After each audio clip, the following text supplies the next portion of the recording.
Hello aspirants, I welcome you all to Editorial Analysis of Shankar IAS Academy. Today's date is 14th of March 2025.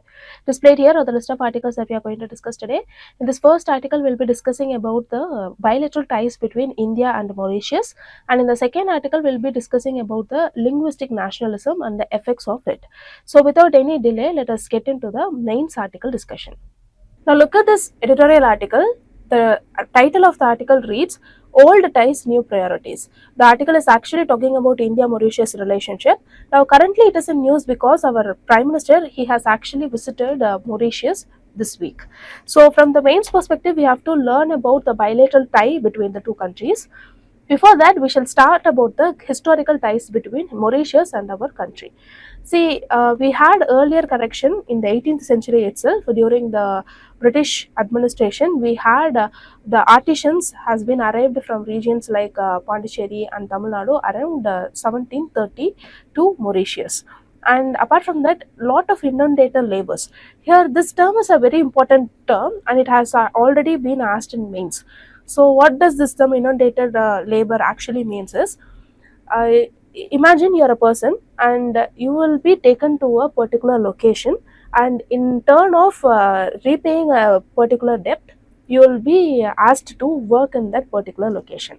So this is how the inundated labor actually works. In simple words, you will be getting money, and to repay that money or to repay that loan, you will be translocated to another place to work there, and your work will be taken as a repayment for your debt. So this is what inundated labor is actually meant by, and it was very popular during the colonization era of British Empire.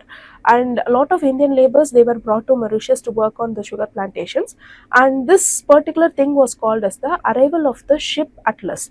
So in this particular ship Atlas, lot of inundated laborers from India has been deported to Mauritius to work on sugar plantations, and this happened on November 2, 1834, and even today they are celebrating this day as Apravasi Day in Mauritius. Moving on, we shall see about the diplomatic ties. See, the formal diplomatic ties was established during 1948 after our independence, and we have a very close cultural affinity. I'm telling this because over 68% of the Mauritian population are from Indian origin. Here you can see that. And talking about the economic cooperation, we have a lot of FDI being invested from their country to here, and they are the major FDI source for India.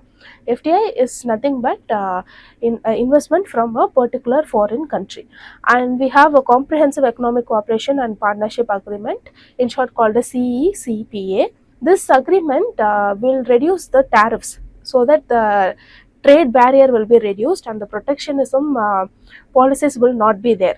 So you can freely trade with two countries. So we have signed that in February 22, 2021, and it came in effective in April 1, 2021. So this has actually enhanced trade as well as investment between the two countries. Moving on, we shall see about the defense and security cooperation. Say the exact location of Mauritius is here.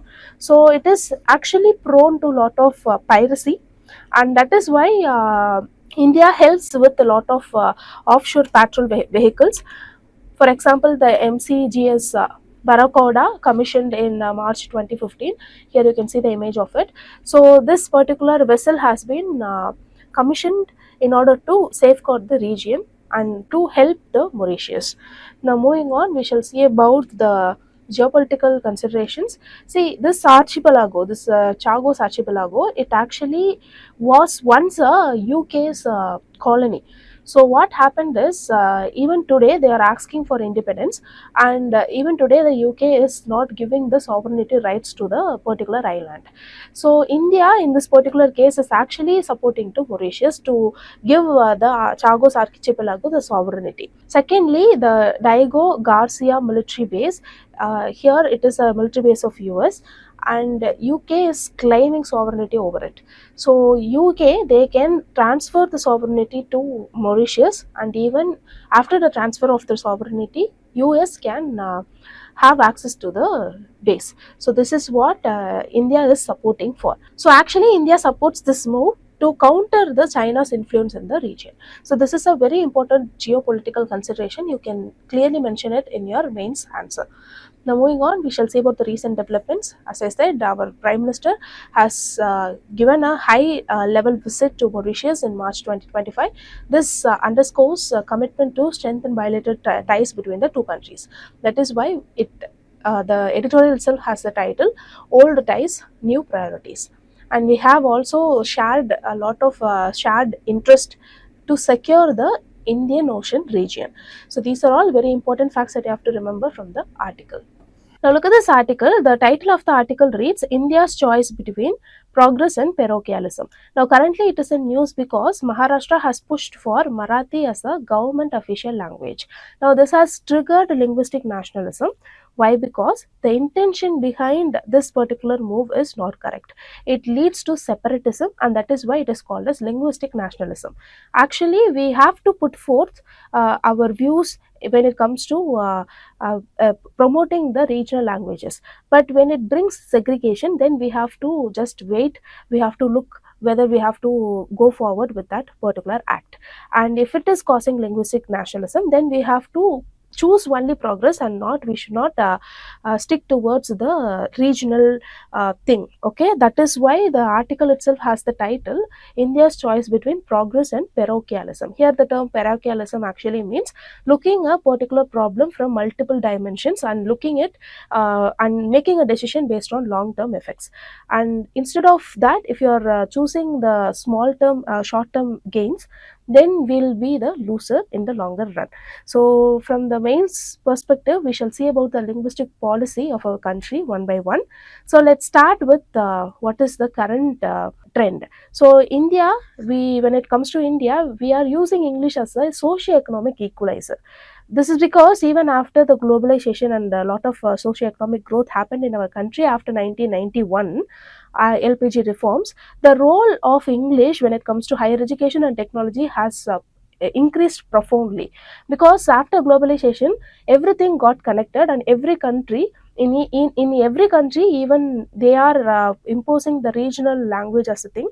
Even they started learning for they started getting themselves proficient in English. So that is what the state of English currently. And we have to absolutely balance the regional language as well as English, but we cannot use language as a tool to bring in separatism. So separate not only separatism but also segregation. This is what the article is talking about. Now moving on, we shall see about role when it comes to socio-economic mobility of English. So first thing is it brings a lot of economic growth, because we can get access to highly paid job than knowing the regional language. So we actually require regional language. Along with that, if we have English also, we can have even better paid positions. Now the second important thing is global connectivity. So there are a lot of on-site opportunities, and if you have to take that particular thing, you have to be proficient in English to have the conversation with their clients. So this brings a lot of diplomacy. This helps businesses as well, and this also helps in travel and tourism. Thirdly, educational growth. A lot of global universities, they have adopted for English. So to get career to make your career better, you have to be proficient in English. And third and finally, the science and technology, even in research and innovation, English has made a very good role. Now moving on, we shall say about the risk of linguistic nationalism. So the first thing is restricting English may limit opportunities. So as I said, the intention behind the act is very important. So if you are doing a particular thing, it might be to promote the regional aspect. However, if it is going to bring in segregation, then we have to stop. And and if English is going to give us a lot of opportunity, then we have to think twice before putting that act. So this is the first risk. Secondly, the global competitiveness. A lot of countries which actually prioritize English, they are gaining economic advantages than the states as well as countries that are not prioritizing English. Thirdly, access to knowledge. English is dominant in science, technology, and even in education. And there is a very famous say, I have said it a lot of times: sun never sets in British Empire. This is because around the world, English had all the colonies around the world, and wherever they go, British, they brought their they took their language, culture, their education pattern, their administrative pattern to all their colonies. And that is why this phrase, sun never sets in British Empire, has actually emerged. So we can tell that historically also English is everywhere, and it has led to a lot of development in different fields. That is the actual reality, and for that we have to be proficient in English.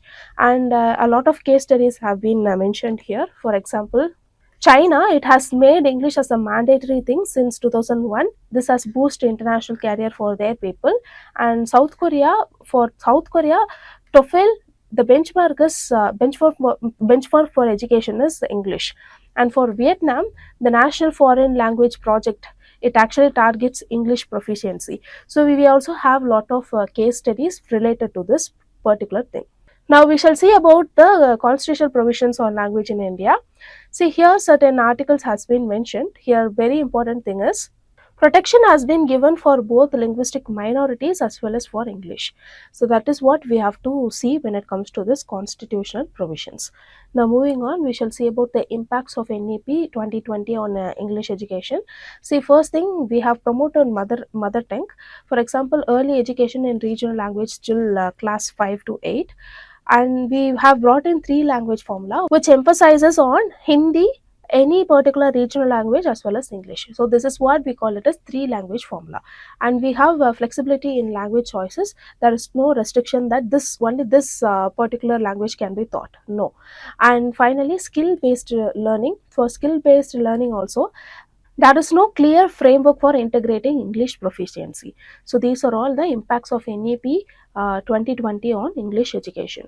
So we have to see about what are all the measures that can be taken. So the first thing is we have to bring in early introduction.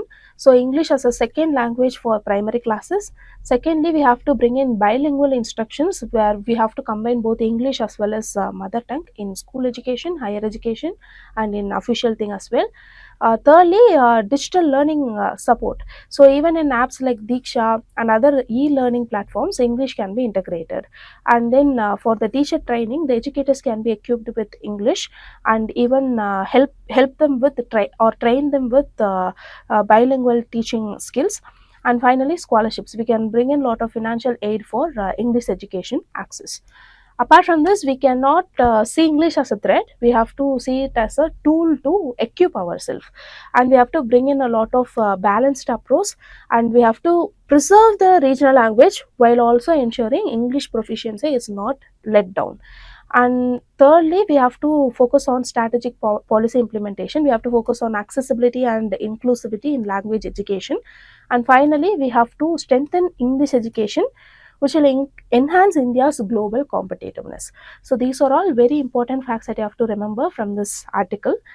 Now I have a mains question for you. Let me read out the question. Discuss the role of English in bridging the socio-economic divide in India. How does the National Education Policy NEP 2020 impact English education? Suggest measures to balance regional language with English proficiency. So it is a 150-word question, and you can write an answer and post it in the comment section so that we can review your answer as well as your peers can review it. So with this, we came to the end of the news article discussion. If you like the video, hit like, do comment, and don't forget to subscribe to Shankar IAS Academy YouTube channel. Now, thank you so much for listening.